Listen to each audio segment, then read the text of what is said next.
my instance, I mean, I now have a book I gotta pimp out to y'all. And so I immediately made another page on my website called The Book.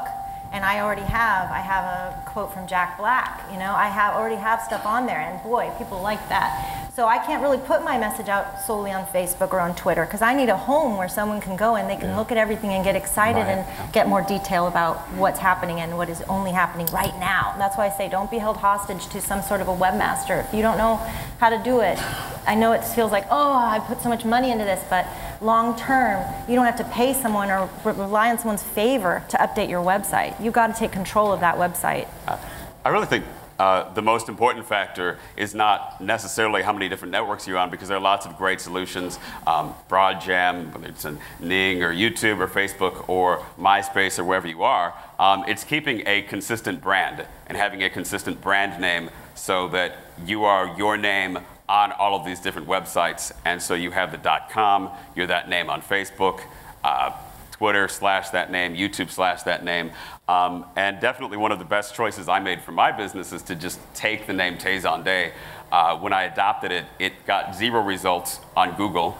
And then I took the .com, I took it on YouTube, took it on MySpace. When Twitter came along, I took that. And then that's just kind of a consistent that you have that face to all of the different locations that you are. And so that kind of helps streamline the overwhelming sense of I have to be here and here and here and here and here, because your brand is the same thing wherever people go. And for those of you that are panicking because you don't have that scenario right now, it's not, you can change your Facebook page once without getting penalized. So if you can think of something that's consistent across platforms, you can change usernames. It's not impossible to do. You know, one other thing you can do with your website, does anybody here use Google Analytics to measure your website? For those of you who don't, there's a really neat tool, and many people who use analytics overlook this tool. And if you go to the commerce section, or the content section of the website of Google Analytics, and you click on, I think it's called In Demand, it's the very bottom link. I never read the links, so just know where they are. But it puts an overlay on top of your website. And it shows you exactly how many people a day, or what percentage of all the traffic is clicking on certain buttons. It's one of the most effective things you can do in analytics, because you know, sometimes you'll put a button up on your site, or you'll put a book, or whatever it might be up on your site.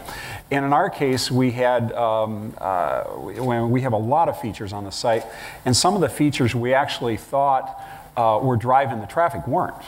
You know, we have our own measurement, but this is a pretty accurate measurement, so it'll tell you exactly who's pushing what button, and it's free.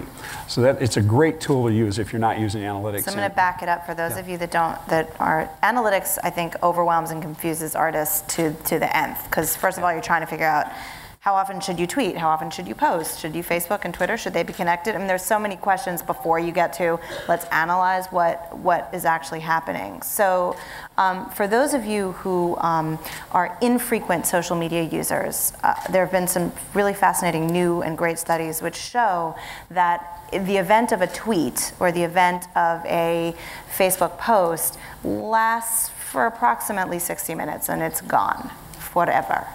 So for those of you who have the panic and the fear around overposting, you shouldn't, because really those things go by very quickly. So if you're posting once a day and you think that's too much, it's probably not. If you're posting once a week, you probably need to get up to speed. I just took a dorky seminar, because that's what I do in my free time, and I learned some really great statistics about posting, and they are as follows. If you post at 11 a.m., 3 p.m. and 8 p.m., that's when there are the most amount of eyeballs on the Facebook platform.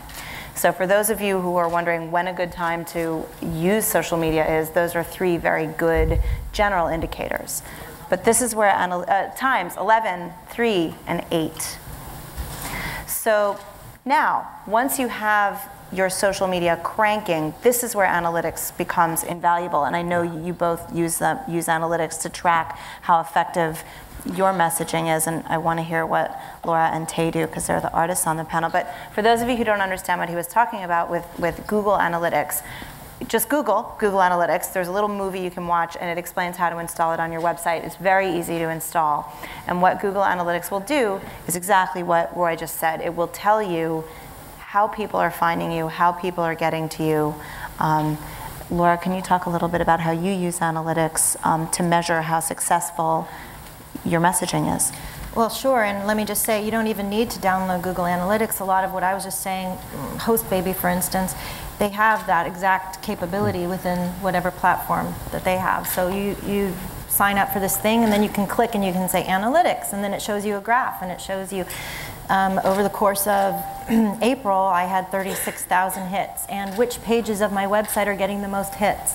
So I can track and I can see, oh, people are really interested in my videos. They're now interested right now in the book, and I'm not getting so much on the music right now. So then I'm going to switch up my songs on that page, and I'm going to send out a blast. By the way, I'm huge on old school, now it's old school email blasts. And we can talk about that later too, but I find that to be an absolutely critical part of my marketing. So I'll send out a blast and say, make sure you check out, I put up a new song, let me know what you think. So I can try to drive traffic to that, and like I say, you just have to keep it fresh.